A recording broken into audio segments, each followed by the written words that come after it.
Bienvenidos a Planet People Mining en español, temporada 2. Soy su anfitriona, Alison Capo. Aquí presentamos las historias de superestrellas en el cruce entre la minería, la sustentabilidad y las comunidades. Escuchen lo que motiva a los top profesionales en este campo impactante. Acompáñenos mientras describen sus desafíos y lecciones aprendidas.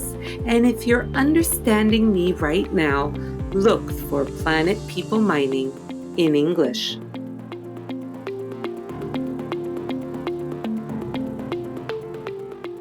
Todo empieza a partir de los valores de uno, con Javier Velarde. ¿Cómo se construye un equipo que comparte los mismos valores? Hoy conversó con Javier Velarde, quien se jubiló recientemente de Newmont, donde ocupó cargos de liderazgo en sustentabilidad y relaciones externas para América Latina. Javier nos habla de sus aprendizajes a manejar equipos de relaciones comunitarias, los fundamentos esenciales para fomentar la confianza y el papel que tienen los valores de una empresa al enfrentar desafíos comunitarios importantes. Peruano y abogado de profesión, Javier es egresado de la Universidad de Lima y tiene una maestría en recursos naturales y derecho ambiental de la Universidad de Utah en los Estados Unidos. Qué gusto, Javier, tenerte acá en el podcast. Muchísimas gracias. ¿Cómo estás? Muy bien, Alison, gracias a ti por la invitación. Feliz de estar aquí contigo. Sí, entonces, para empezar, cuéntame un poco más sobre ti. Más allá de lo que dice tu biografía, ¿cuáles han sido los hitos más importantes en tu vida profesional hasta ahora? A ver, primero que nada, yo soy abogado, soy peruano, empecé trabajando en estudios de abogados y después fui migrando hacia lo que es el trabajo corporativo con las empresas. Empecé como trabajando en la parte legal y después tomé más responsabilidades, asumiendo ya la parte de relaciones comunitarias, relaciones gubernamentales, comunicaciones, sostenibilidad y medio ambiente. Entonces, en verdad mi carrera ha estado siempre llena de nuevos retos y de nuevas responsabilidades y es lo que me ha mantenido siempre activo y con ganas de seguir aprendiendo, ¿no? Acabas de resumir, conociéndote un poco a lo largo de los últimos años, ¿no? Tú acabas de resumir una gran carrera en muy pocas palabras, así que vamos a ir poco a poco, pero ¿qué estás haciendo actualmente? ¿En qué fase te encuentras? Mira, yo me retiré de Newmont hace exactamente un mes. Después de 25 años de carrera, empecé trabajando con Newmont en el Perú, en la unidad minera que ellos tienen en Perú, que se llama Yanacocha, que es una operación de oro muy, muy grande, muy importante, el primer productor de oro del Perú y en algún momento fue el primer productor de oro del mundo. Entonces, una operación con muchos retos en las que, como te contaba, fui adquiriendo poco a poco más responsabilidades, ¿no? Desde la parte legal inicialmente hacia más la parte corporativa. Y después ya vino un ascenso hacia la parte regional. Newmont adquirió operaciones en Argentina y en México y con eso, digamos, la función se expandió de ser una posición de Perú a ser una posición regional, ya manejando países como México, Argentina, Perú y Surinam, donde también Newmont tiene una operación de oro. Entonces, la migración ha sido no solamente en distintas funciones y distintos ámbitos, sino también desde el punto de vista geográfico, se expandió de ser una posición de país a ser una posición regional. Y así que en eso estoy empezando un nuevo camino después de esta larga carrera como ejecutivo de Newmont. Entonces, que este podcast parte ahora de tus hitos, marcando esa nueva fase. Así que, Por supuesto que sí. qué bien. Entonces, dijiste muy rápidamente varias partes, varias áreas en que trabajaste a lo largo de tu carrera en Newmont. Y empezando con, bueno, el área legal que corresponde a tus estudios, tu primera carrera, pero expandiéndose a las relaciones comunitarias, sustentabilidad, relaciones gubernamentales, y fin, expandiendo de manera estratégica.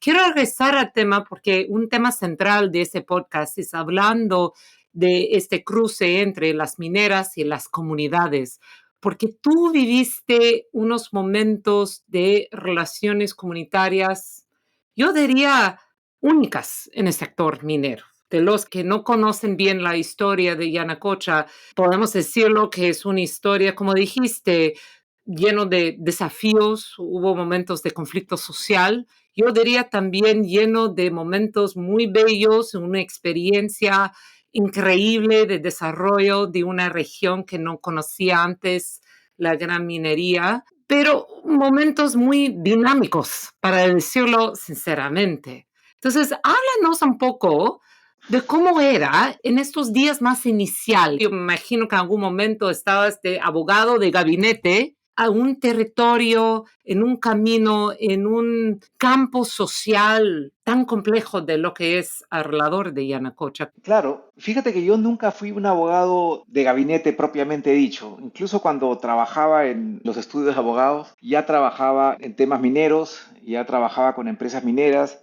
veía muchos temas de adquisición y saneamiento legal de tierras, terrenos que las empresas mineras necesitaban adquirir para poder desarrollar sus proyectos.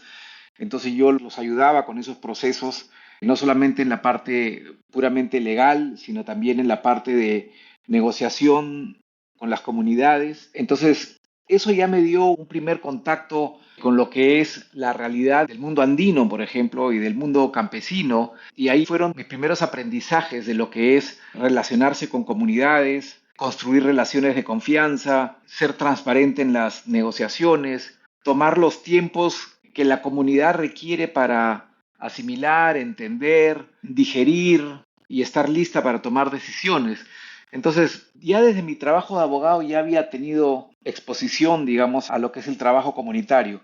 Ahora, obviamente cuando paso a trabajar con Newmont en Perú y asumo finalmente la posición, la responsabilidad de relaciones comunitarias, ya el trabajo se volvió de ser más táctico a ser más estratégico, de construir relaciones para lograr un acuerdo a construir relaciones mucho más duraderas y sostenibles y que abarquen, digamos, mucho más que simplemente un momento, sino que ya era lo que significaba construir relaciones con un vecino con el que vas a tener que relacionarte por décadas. Y eso fue también un aprendizaje muy interesante en el que no solamente, digamos, no solo lo hice yo, lo hice con todo un equipo multidisciplinario, porque una de las grandes lecciones que aprendí es que hay que ser consciente de que uno no lo sabe todo. Uno puede ser experto en un área específica, pero uno no sabe cómo sienten, cómo piensan las comunidades, cuáles son sus costumbres, sus tradiciones, su idiosincrasia,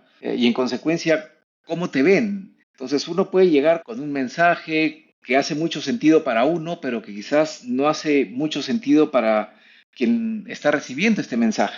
Entonces, rodearte de gente que es experta en esos temas, llámense sociólogos, antropólogos, relacionistas comunitarios, y aprender de ellos, aprender de su experiencia ha sido fundamental para poder diseñar, digamos, estrategias de relacionamiento y de construcción de confianza que sean duraderas, ¿no? Pero también, como tú mencionaste, en el caso de Yanacocha, digamos, hubieron momentos de mucha tensión. Creo que en todo el país se vivían también momentos difíciles en los que la minería atravesaba por una crisis de reputación, de credibilidad y probablemente de entendimiento de los beneficios.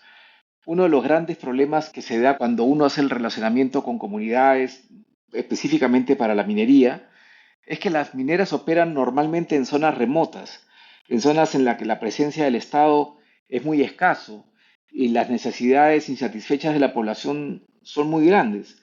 Entonces, cuando llega una empresa minera, es vista al mismo tiempo como una oportunidad, pero también como un riesgo muy grande porque no se sabe con certeza todo lo que va a traer, digamos, una operación en el medio de una comunidad campesina, digamos.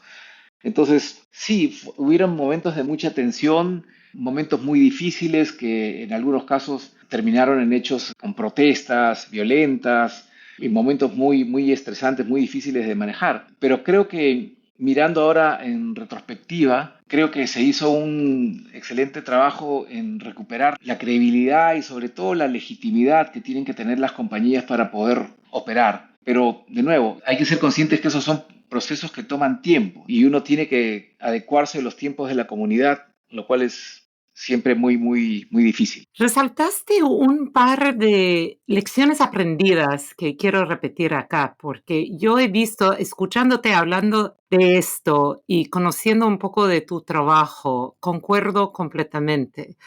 Uno, bueno, lo que dijiste que hay que adecuarse a los tiempos de la comunidad, a su cultura, a cómo construir realmente la relación. Además de, dijiste en tus días iniciales como abogado que aprendiste a hacer negociaciones transparentes y yo he visto a lo largo de lo que vi de tu trabajo una transparencia en la forma que trabajas, que quiero volver después a ese tema, porque ha sido realmente fundamental cuando hablamos de situaciones críticas con múltiples stakeholders en diferentes situaciones, cómo traes un nivel de transparencia como un fundamento clave a construir esa relación. Pero más que todo, y eso es una parte, yo creo que en esta disciplina de gestión social, de desempeño social, lo que queremos llamarlo hoy día, cómo construir un buen equipo y cuáles son las calidades diversas que necesitamos dentro de los equipos sociales en las mineras. Y lo que acabas de decir, yo creo que es muy importante, de que necesitas un equipo diverso de experiencias y de expertise. Porque este tema de social no es que hay un colegio de gestión social como hay, ¿no? Para ingeniería, para ser abogado, etcétera. Todos nosotros llegamos a esa disciplina por caminos diferentes, ¿no? Un poco la inspiración de este podcast, porque quiero enseñar estos diferentes caminos. Pero necesitamos todos esos caminos para construir el buen equipo. Yo creo que lo fundamental es tener siempre los valores por delante, ¿no es cierto? En todo lo que uno hace, desde la selección del personal y del equipo, el diseño de las estrategias, la implementación de las estrategias, la mitigación de los riesgos, todo se tiene que hacer desde una óptica de lo que son los valores de la empresa, los valores personales y demostrarlos y ponerlos en práctica todos los días. Entonces, tener un equipo que sea obviamente muy capaz, muy competente, pero que además un equipo que comparta los mismos valores y que los ponga en práctica, porque al final las comunidades no creen en empresas, creen en personas, ¿no es cierto?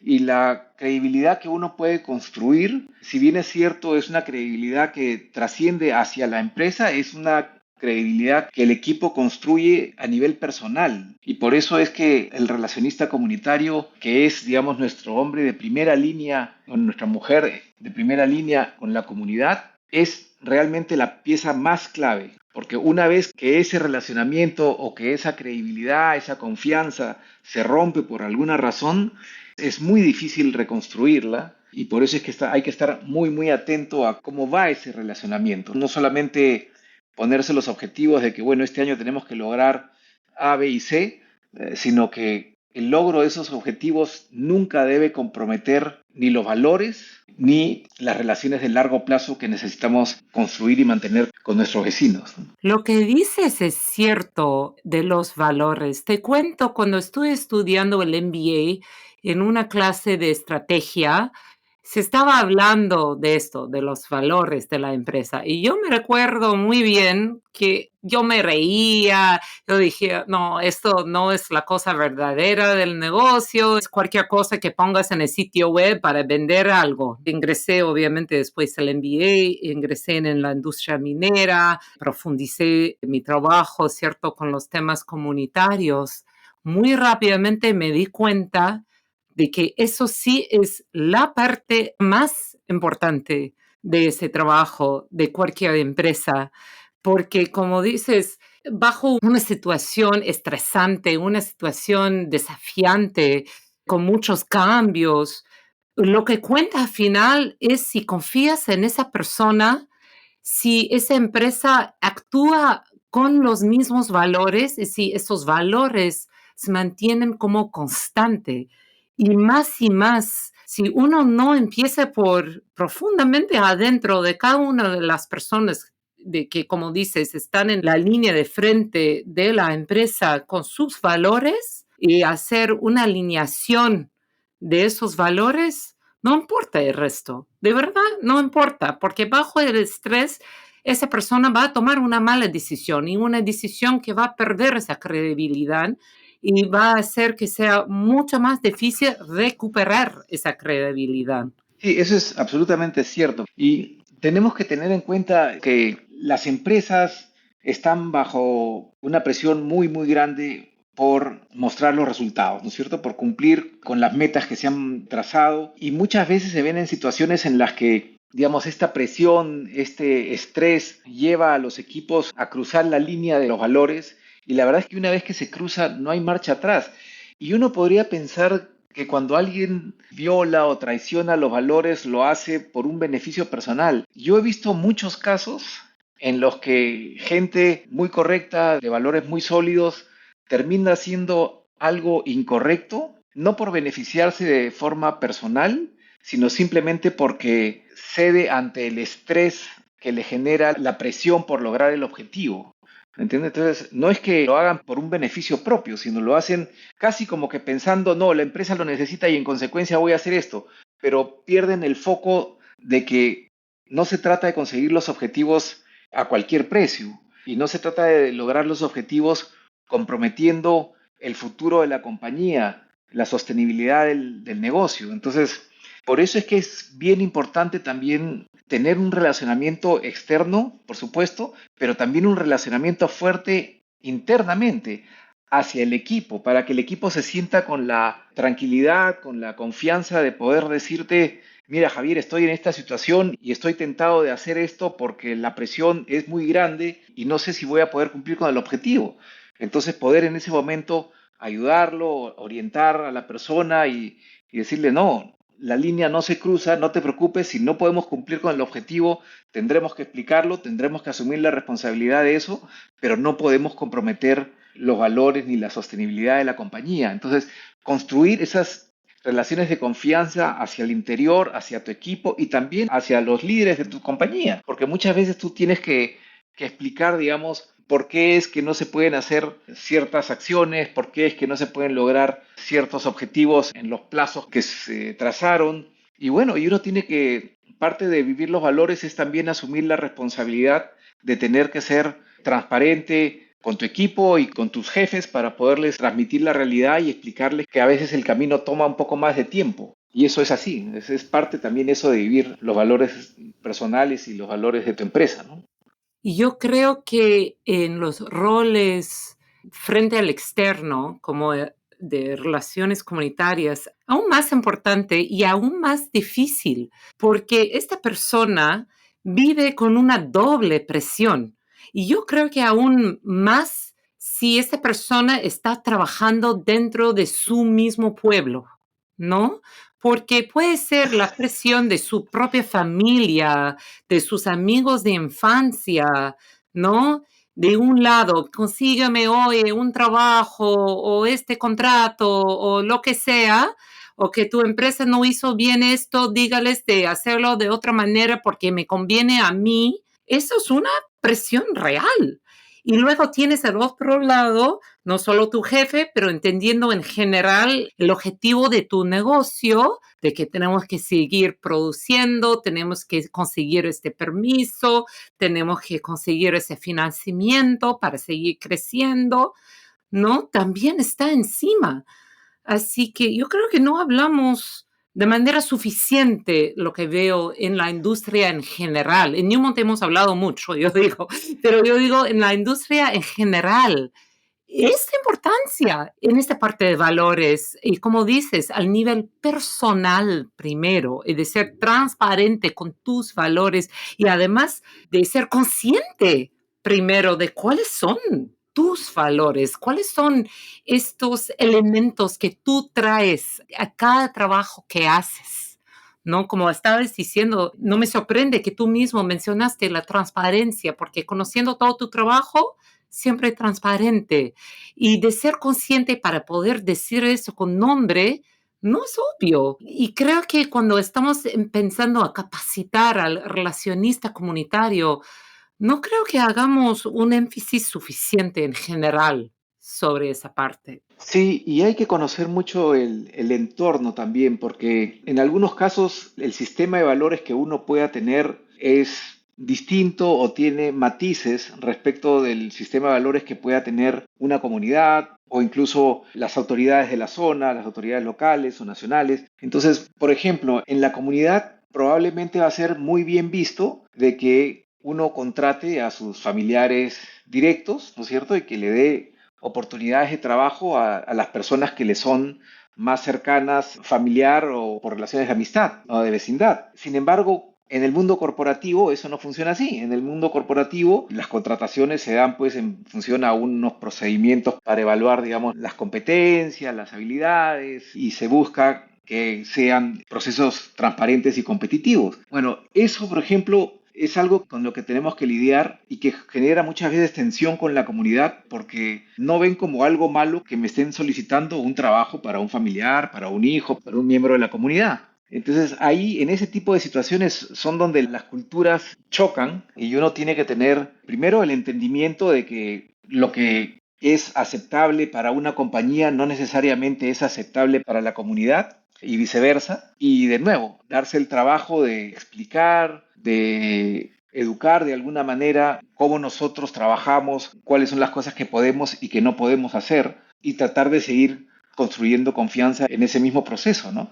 Pero no es un trabajo sencillo y muchas veces es hasta de alguna manera subestimado. Yo creo que es muy subestimado y que marcaste bien de dónde nace muchas veces los conflictos. O sea, los conflictos entre una empresa y una comunidad pueden ser obviamente muy dinámicas, con muchos elementos.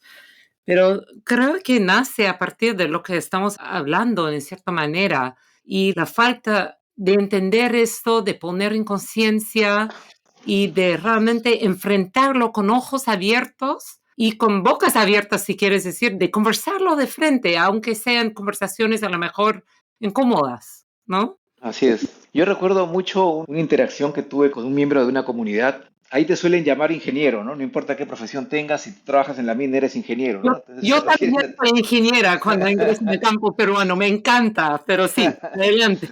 Sí, y cuando estábamos conversando, yo le decía, no, mira, esto va a ser así, va a ser así, esta es la forma como se va a construir, esto es lo que estábamos hablando de un proyecto que íbamos a desarrollar, y el miembro de la comunidad me decía, ingeniero, nosotros escuchamos con los ojos. Y al comienzo no entendí muy bien a qué se refería y después cuando ya lo procesé me di cuenta de la profundidad de la frase, ¿no?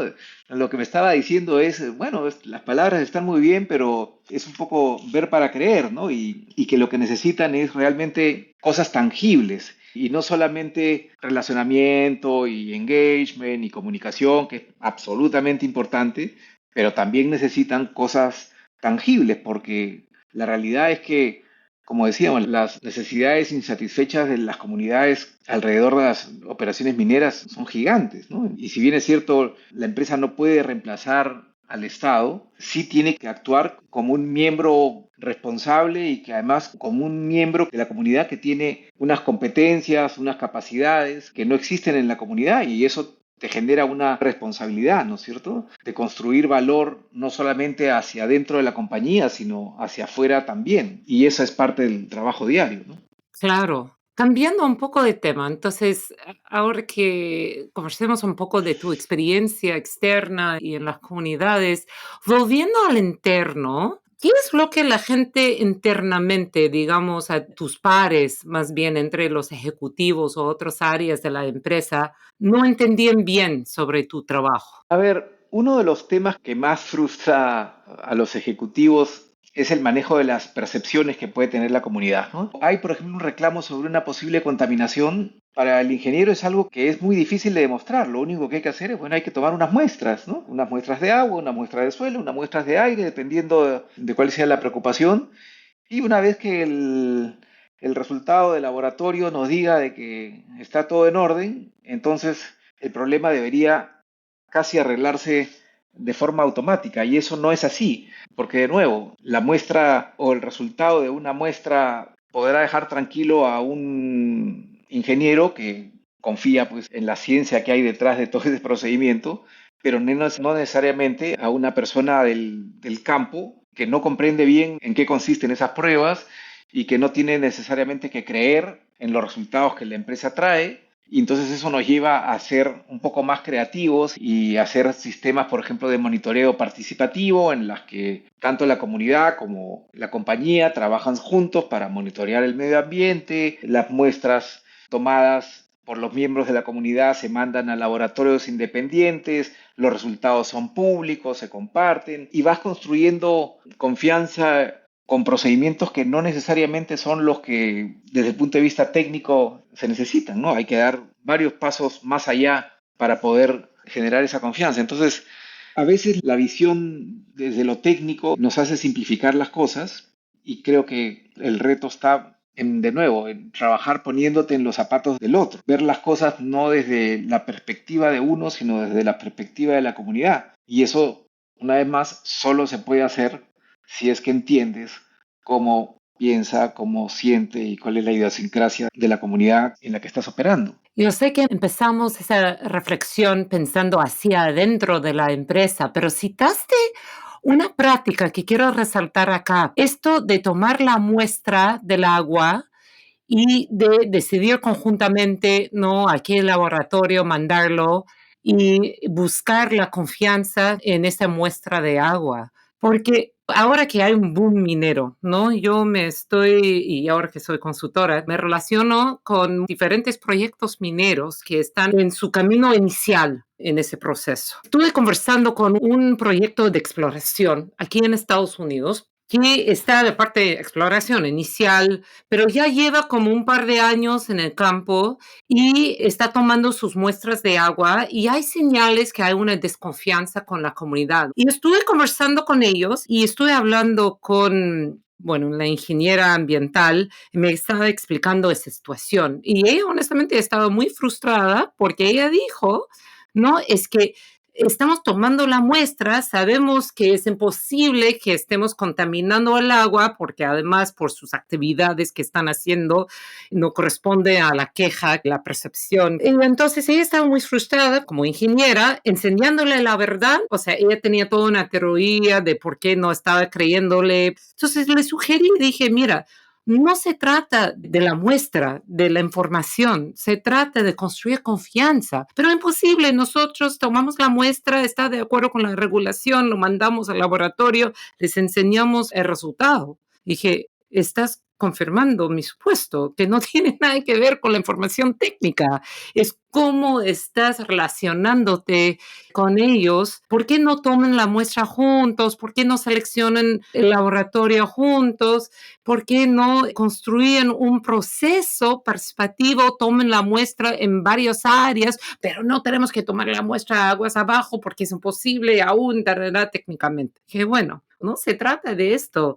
Se trata de lo que estuvimos hablando antes, de esos procesos que a veces tanto la comunidad no entiende que la minera enseñe los resultados técnicos y también al revés, probablemente internamente a la empresa, como dice ingeniera con quien estuve hablando, no entiende por qué hay que hacer todo ese rollo si el resultado, según ella, va a ser lo mismo. Claro, es que al final, Alison, es un proceso de aprendizaje para ambas partes, ¿no es cierto? La construcción de capacidades se da hacia adentro y hacia afuera, ¿no? Entonces, cuando tú empiezas un proceso como el que hemos estado conversando de monitoreo participativo, tienes que enseñarle a los miembros de la comunidad cómo se toma la muestra, qué pasa si una muestra es tomada de forma incorrecta, cómo eso altera los resultados, cuáles son los parámetros que se tienen que medir, que aprendan que la calidad de agua o el agua de buena calidad no es la que tiene cero en todos los componentes. El agua naturalmente tiene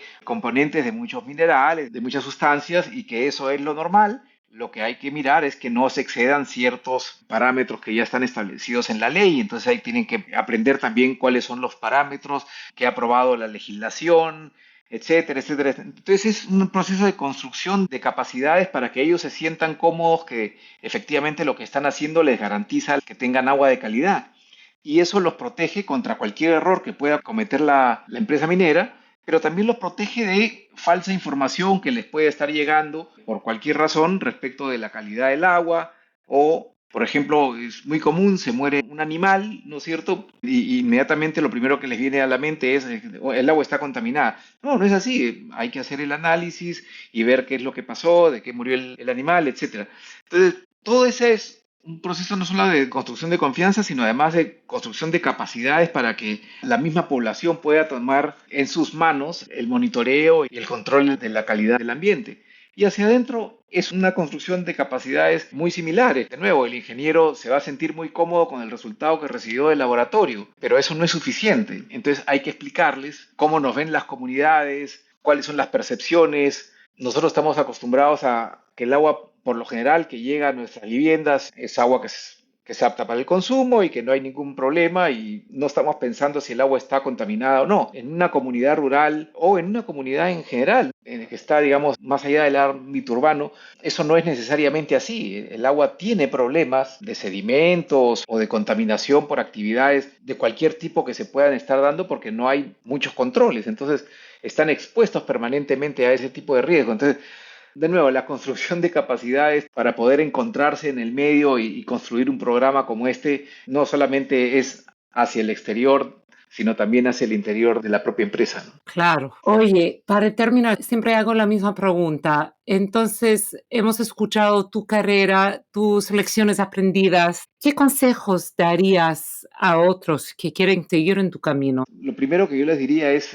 no le tengan miedo a la minería, no le tengan miedo a las comunidades, no les tengan miedo a ser transparentes, a decir la verdad, a poner los valores por delante y a defender los valores. Yo le decía siempre a mis equipos y a la gente que de alguna manera he ayudado en su carrera, es defender los valores cuesta mucho trabajo y te complica la vida y a veces te fuerza a tener peleas en las que sales con algún ojo morado. No literalmente, sino digamos, con algunos rasguños propios del tener que a veces enfrentarte a tus jefes, por ejemplo, ¿no es cierto? Para hacerles entender por qué algún comportamiento, acción o plan puede vulnerar los valores, pero hay que hacerlo. Entonces, el primer consejo que yo le daría es, pongan siempre los valores por delante.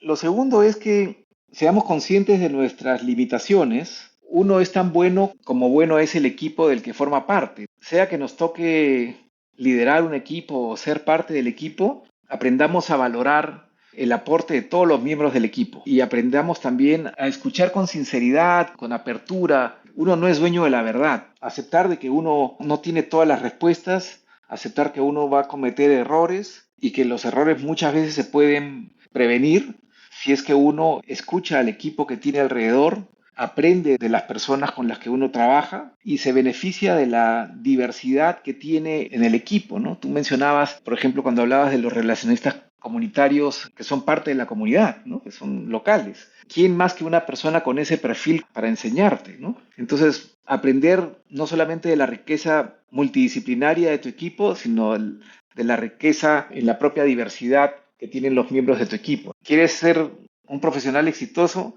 Rodéate de gente capaz, diversa y con valores fuertes de las cuales puedas aprender todos los días, ¿no? Me encanta. Y qué linda reflexión. Y no todos los líderes entienden esto, honestamente. Parece sencillo como lo estás mencionando, pero no lo es. Y lo hiciste. Yo vi por lo menos los equipos que lideraste. Eran, yo creo, con varias métricas, las más diversas de la operación y de la empresa. ¿No? En tanto de género, en tanto de edades, en tanto de experiencia, disciplina, profesión, ¿no? Proveniencia. Qué lindo. Yo creo que esta área comunitaria lo necesita más que cualquier otro, porque tenemos que un poco reflejar la comunidad, que es diversa en sí. Exactamente. Así es. Bueno, Javier, te agradezco muchísimo. Aprendí mucho de ti. Me encantó nuestra conversación. No, las gracias a ti, Alison, y te felicito realmente por tener este podcast, por compartir la experiencia de tantos profesionales que la verdad tienen muchísimo que aportar y que a veces no encuentran el espacio para compartir conocimientos. He escuchado los capítulos de tu podcast y aprendo mucho de ellos también, así que realmente muy encomiable el esfuerzo que haces con esta iniciativa. Te felicito. Ay, gracias. Bueno, pues, chao.